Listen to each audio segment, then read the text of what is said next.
Hey everyone, and welcome back to Golden Years Inspire channel. Today, I want to talk about something that's been on my mind a lot lately. It's this idea that at a certain age, we're just done. Done with goals. Done with dreams. Done with growth. Society often paints this picture of retirement as the finish line. You work hard for 40 or 50 years.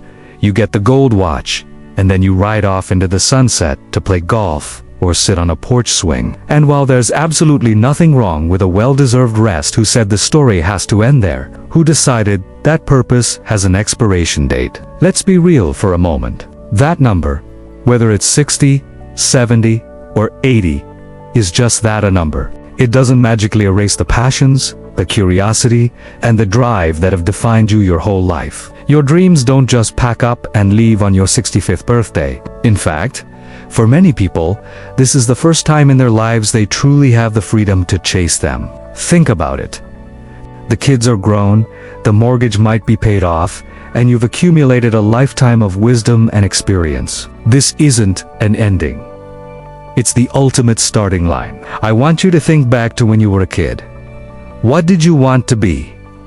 An artist, a writer, an astronaut, a musician? Life happens, responsibilities pile up, and those dreams often get put on a shelf.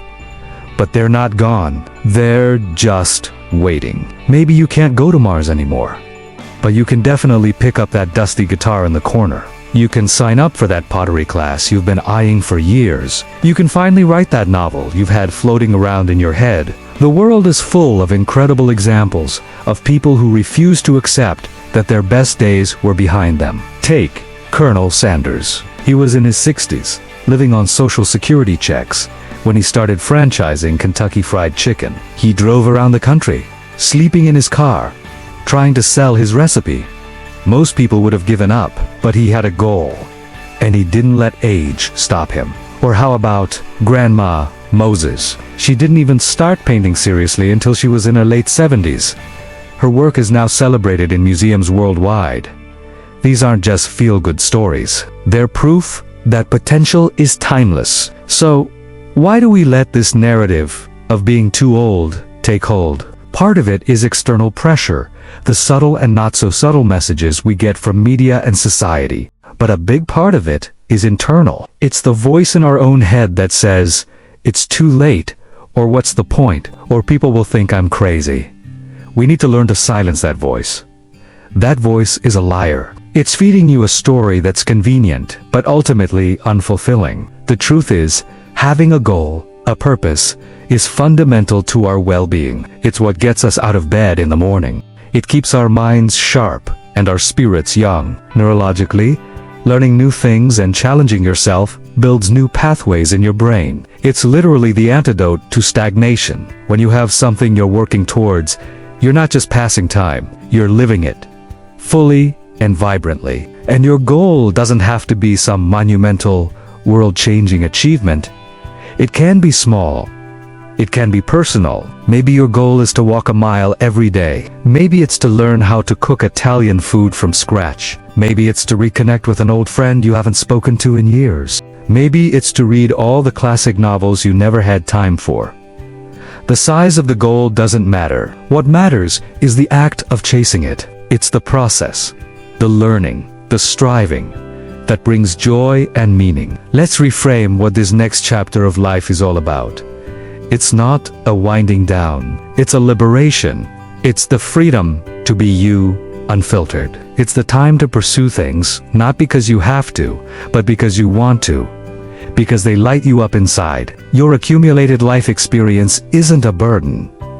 It's your superpower. You know what you like, you know what you don't like, and you've learned a thing or two about how the world works. You are better equipped now than ever before to go after what you want. Think of someone you admire who is living a full, purposeful life in their later years. What is it about them that you find so inspiring? I bet it's their energy, their curiosity, their engagement with the world. They haven't checked out, they are still in the game. And you can be too. It starts with a simple question.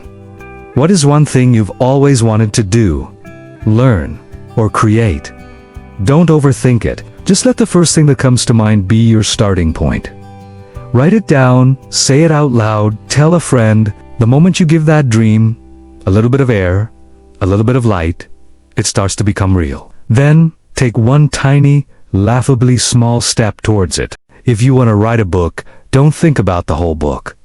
Just open a document and write one sentence. If you want to learn to play the piano, don't worry about Beethoven. Just find a YouTube tutorial and learn where middle C is. Momentum is a powerful force. One small step leads to another.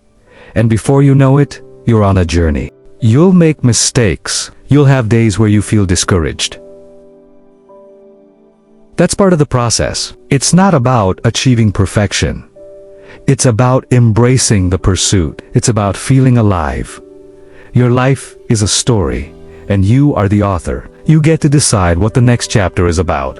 Don't let anyone, including yourself, tell you that the book is finished. There are so many pages left to write, so many adventures left to have, and so many goals left to chase. The world needs your wisdom, your creativity, and your passion now more than ever. So, what are you waiting for? That dream isn't going to chase itself. Get out there and show the world, and more importantly, show yourself what you're still capable of. You might just be surprised. Thanks for watching, and I'll see you in the next one.